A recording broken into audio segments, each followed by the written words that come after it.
Muy buenas, estamos con un invitado de lujo. Es decir, yo he coincidido un par de veces con Alejandro y no tengo más que buenas palabras. Alejandro Páez, Alejandro y sin embargo, yo digo siempre Alejandro y sin embargo, desde México.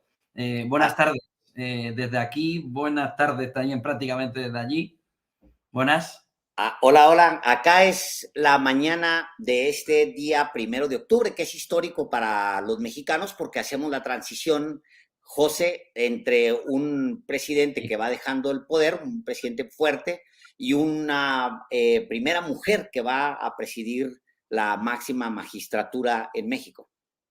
Bueno, retos para Claudia Sheinbaum, retos que va a tener que afrontar. Para empezar, por lo económico. Desde España miramos a México con cierta envidia sana de decir, crecen, tiene recursos naturales que está poniendo a funcionar, tiene esa capacidad, ¿no?, de gestión del negocio con Estados Unidos que está muy cerquita y que le permite también impulsar a la economía y está haciendo alianzas muy buenas en el conjunto latinoamericano. ¿Ahora qué? ¿Qué puede hacer México, sobre todo para impulsar la moneda, sobre todo para impulsar la economía? ¿Qué tiene en el plan, Claudia? Mira, lo primero es que hereda una economía muy fuerte en tanto que los fundamentales macroeconómicos están muy poderosos. Son fundamentos que permiten advertir una estabilidad financiera, económica en el mediano y en el largo plazo. Creo que en lo económico hay un reto importante, que es un reto de todos los países del mundo, demostrar crecimiento, demostrar PIB.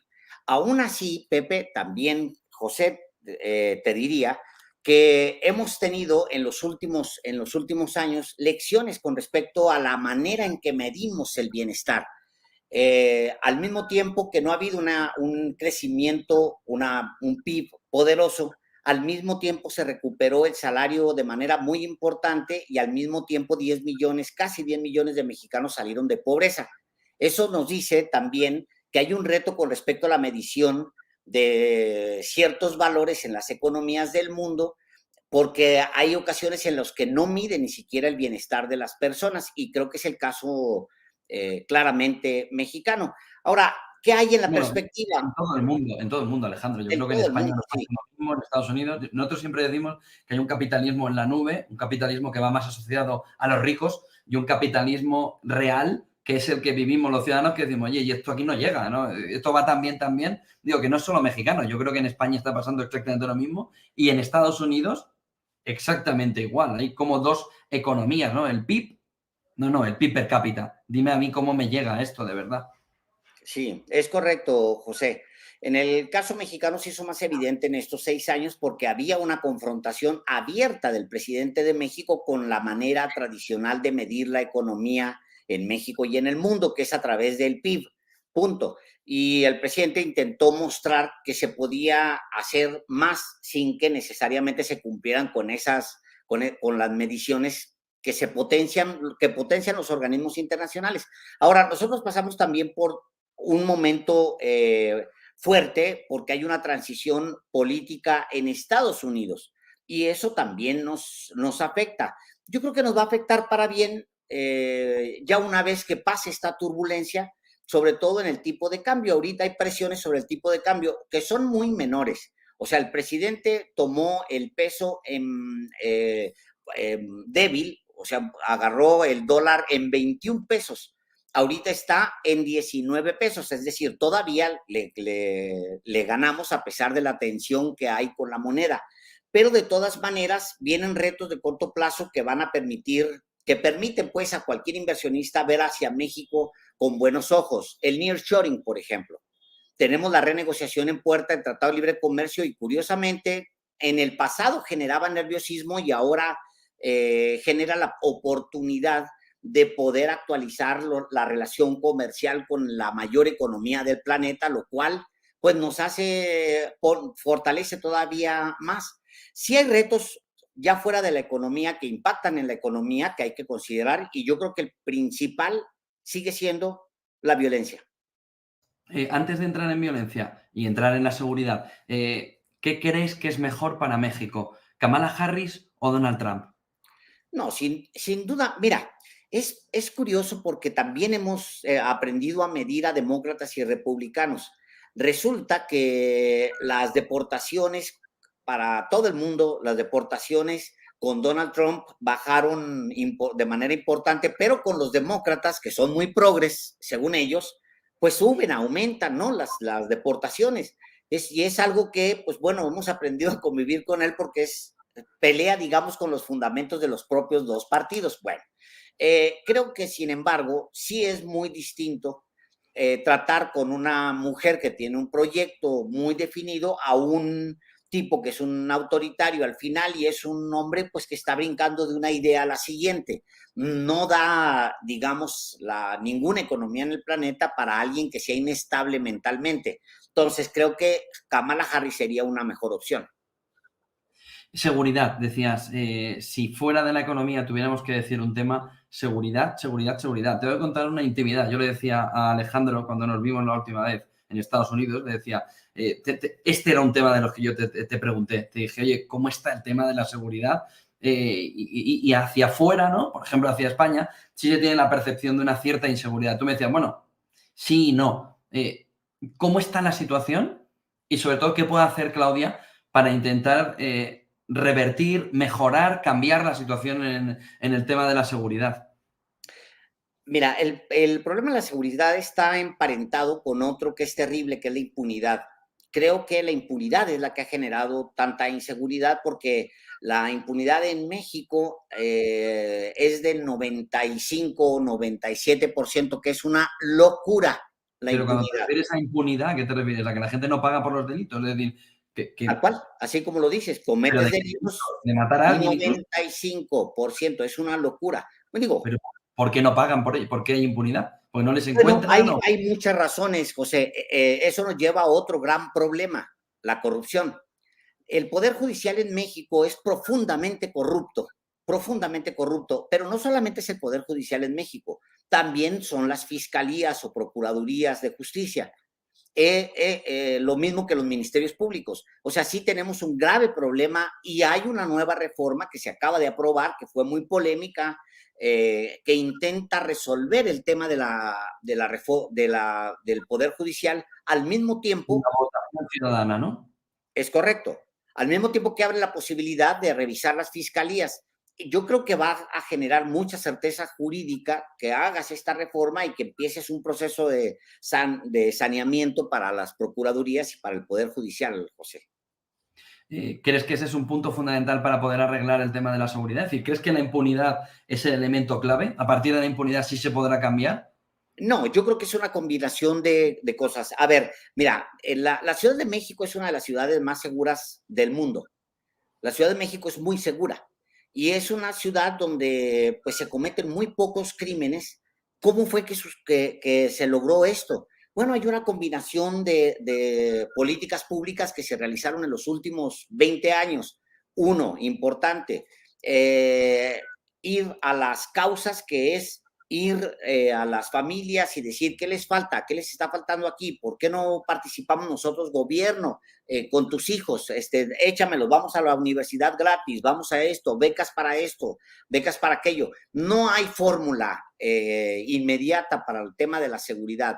Yo creo que es un proyecto de largo plazo para los mexicanos, pero tiene que empezar en algún punto y yo creo que eso fue la apuesta que hizo López Obrador.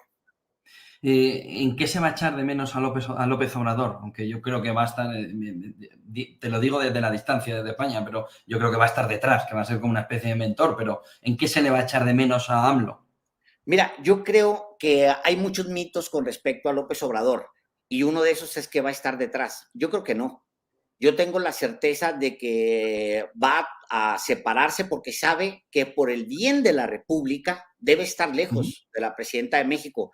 Y yo creo que la presidenta de México misma se va a crecer muy pronto. Es mujer, es una académica, es una mujer preparada, tiene una vocación muy distinta a la del presidente López Obrador. Mientras que López Obrador viene de los partidos políticos, ella viene de la lucha social, mientras que López Obrador, pues sí, fue a la universidad y está bien, qué bueno, ella hizo una carrera dentro de la academia, Mientras que López Obrador pensaba, por ejemplo, en los hidrocarburos, ella está pensando, pues sí, que hay que tener para adelante la máquina de los hidrocarburos, pero tienes que pensar en energías renovables, en energías limpias, que no van a solucionar toda la demanda de energía, pero que son la apuesta para el futuro. Es decir, ayer presentaba, por ejemplo, Claudia Sheinbaum el lema de la imagen de su nuevo gobierno, y era una mujer joven, indígena, con una bandera de México. Pues es, digamos, la imagen que ella quiere proyectar. La primera imagen del presidente López Obrador fue un hombre o varios hombres mexicanos importantes en los últimos 2 siglos que representaban pues lo que él quería transmitir. Pues te explica mucho. Ella piensa en las mujeres, piensa en que en la incorporación, además de un sector que en México es muy poderoso, José. No solamente es el tema de ser políticamente correctos, no, no, no, no. La mujer en México es muy, muy, muy, muy poderosa. Se ha empoderado brutalmente en las últimas décadas, de tanto que su aportación a la economía es muy, muy alta. 2 cuestiones más. Uno, en el entorno de Latinoamérica, geopolítica, el papel en una América del Sur, en una Hispanoamérica, en una América central y del sur, ¿no? Donde crecen Milei, Bukele, pero sigue Lula da Silva, Maduro. ¿Cuál es el papel que puede jugar México para liderar el crecimiento del sur global en general y en particular de esa Hispanoamérica hacia el mundo? ¿Y cuál es el papel que puede jugar Hispanoamérica con México a la cabeza, con China como principal país ascendente económico frente a Estados Unidos y con las condiciones que tú también has comentado de la cercanía con Estados Unidos de México? ¿Qué papel puede jugar México tanto en esa transformación, cambio, no sé cómo decir, lo podrás expresar tú mejor desde allí, pero esa sensación de que Hispanoamérica va cambiando y va cambiando para dividirse? Hay quien está optando por Milei, hay quien está buscando el camino de Lula, ¿no?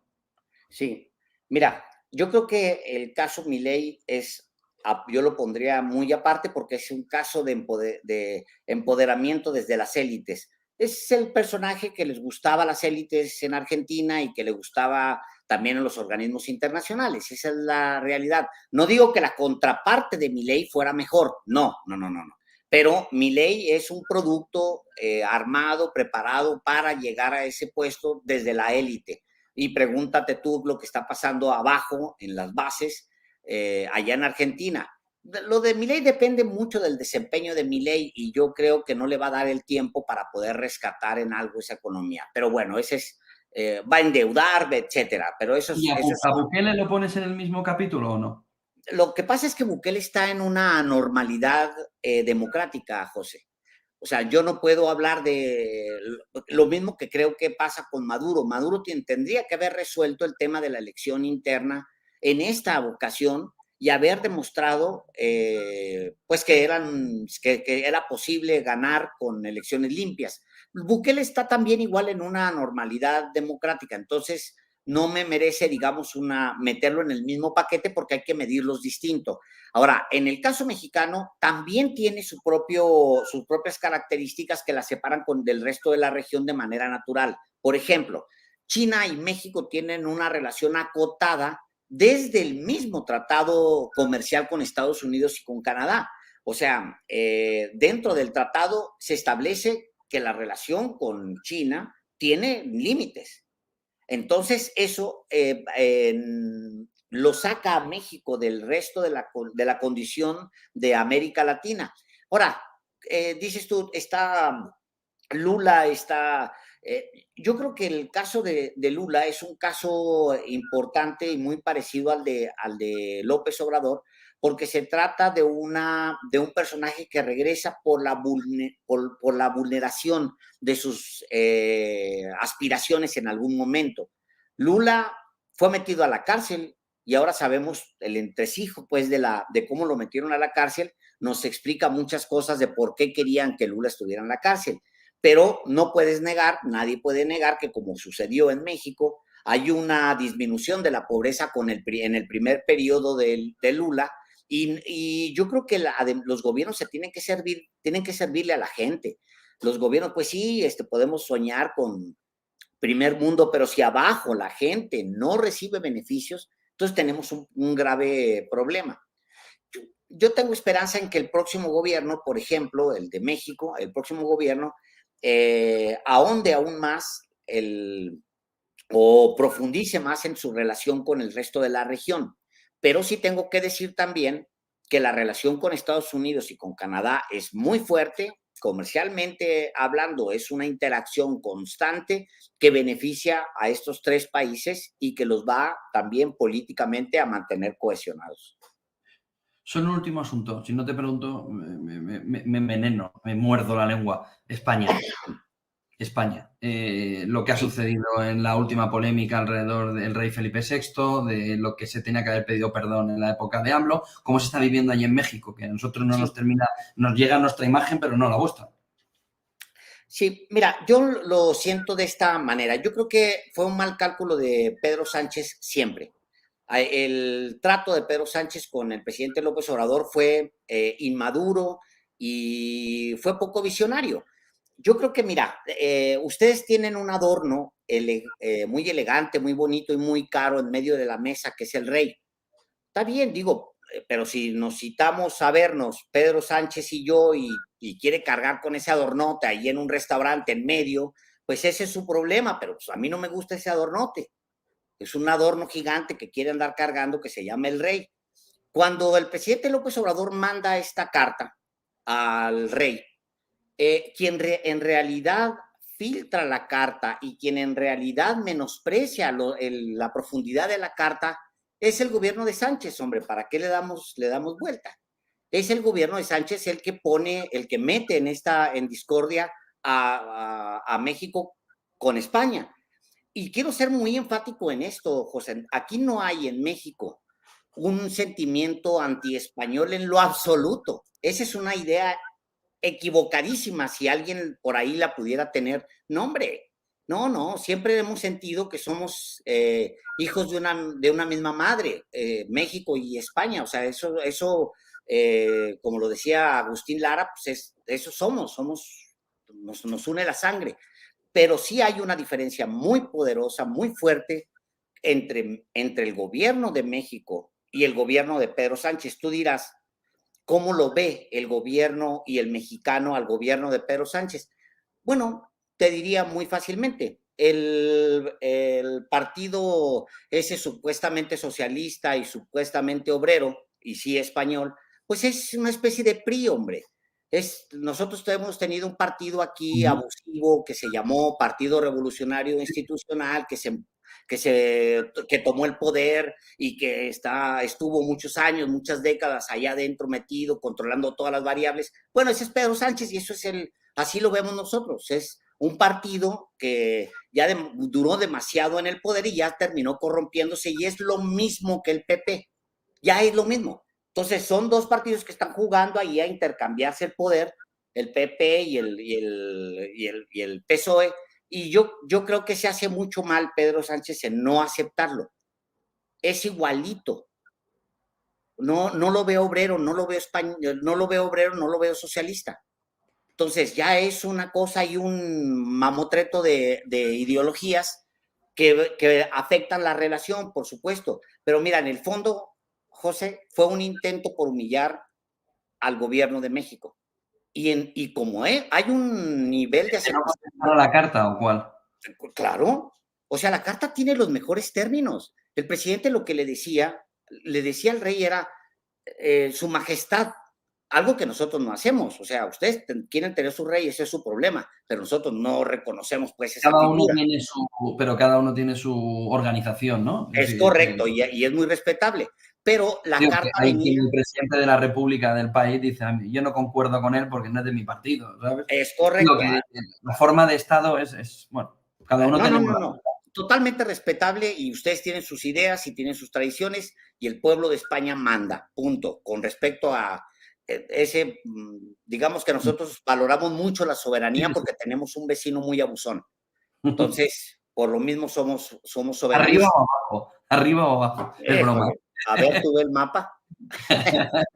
Bueno, pero yo siento, José, para concluir sobre ese punto, que hubo un menosprecio a la carta y hubo un menosprecio al presidente López Obrador de Pedro Sánchez, antes que del rey. Luego No, filtran la carta, la filtran a la prensa y convierten un asunto que se pudo haber dirimido en los mejores términos, lo convierten en un asunto mediático, donde, bueno, ya opinan, tuercen la carta, filtran párrafos para hacer ver ridículo al presidente López Obrador, un hombre que trae 85% de aceptación. Imagínate tú cómo se siente el pueblo de México, pues claro, se ya. siente agraviado. ¿Crees que se va a poder corregir? ¿Se va a poder arreglar esa relación? Sí, ¿no?